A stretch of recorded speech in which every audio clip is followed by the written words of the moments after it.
Assalamualaikum warahmatullahi wabarakatuh. Selamat pagi, salam sejahtera untuk kita semua. Di sini saya akan mempresentasikan hasil laporan PLP 1 di SMA Negeri 1 Turin. Baik, program lapangan persekolahan atau PLP 1 adalah program yang bertujuan untuk melatih mahasiswa dalam menerapkan pengetahuan atau keterampilan dari perkuliahan serta membangun landasan menjadi seorang pendidik melalui pengamatan langsung pada kultur sekolah, struktur organisasi, peraturan, kegiatan seremonial, kurikuler, dan ekstrakurikuler, serta praktik pembelajaran di kelas. Yang pertama, visi sekolah. SMA Negeri 1 Turin memiliki visi untuk mewujudkan lulusan yang bertakwa, berprestasi, berbudaya, peduli lingkungan, dan berwawasan global. Visi ini memiliki indikator yang mencakup beberapa aspek, seperti ketaatan dalam menjalankan ibadah, berperilaku sopan dan jujur, menghargai budaya lokal, berprestasi dalam pendidikan, peduli terhadap lingkungan, dan memiliki wawasan global. Selanjutnya, misi sekolah. Misi ini mewakili visi sekolah dan profil pelajar Pancasila dengan fokus pada kualitas ibadah, pembelajaran yang efektif, penghargaan terhadap budaya dan kearifan lokal, kepedulian lingkungan, dan pembelajaran berbasis teknologi. Selanjutnya, kultur sekolah. SMA Negeri 1 Turin berlokasikan di lereng Gunung Merapi, menawarkan lingkungan belajar yang unik dengan udara yang segar dan potensial. Sekolah ini berada di jalur wisata.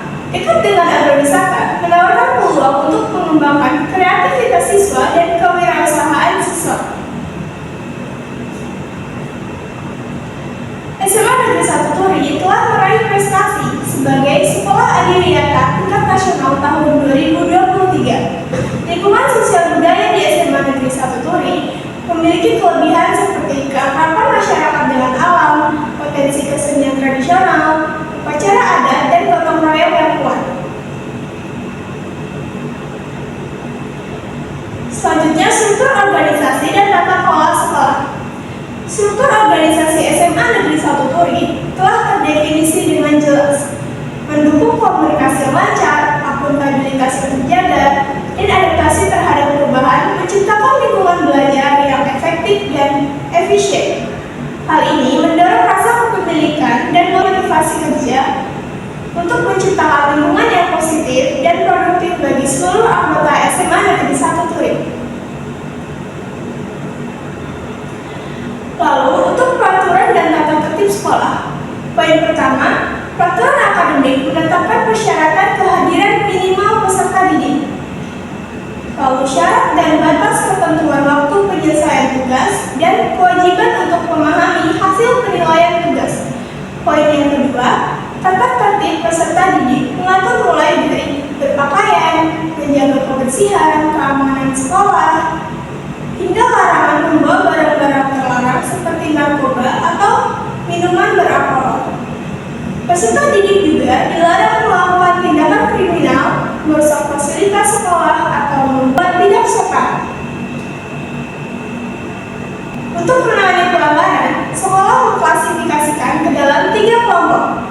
Yang pertama, kelompok A mencakup pelanggaran yang serius, lalu kelompok B melibatkan pelanggaran yang ringan namun tetap penting, dan kelompok C mencakup pelanggaran yang lebih minor.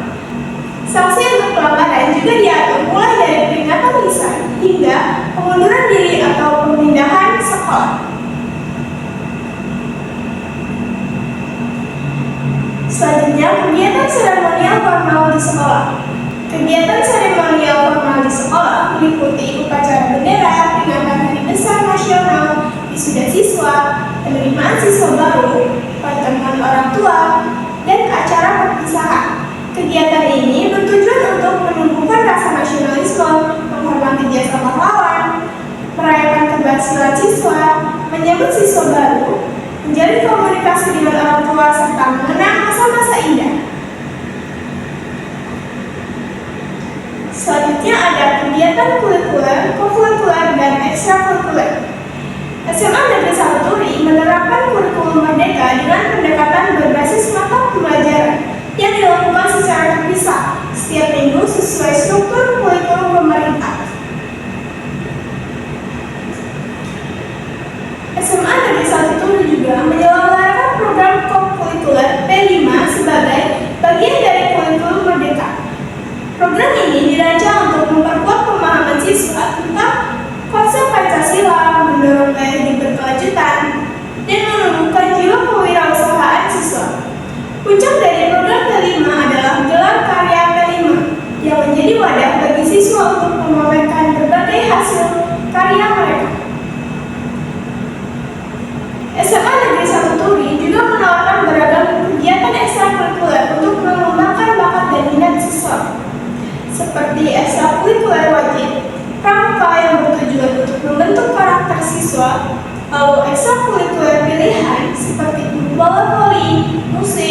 menyalurkan energi dan mengembangkan kreativitas sesuai minat bakat mereka. Selanjutnya ada praktik pembiasaan dan kebiasaan positif di sekolah.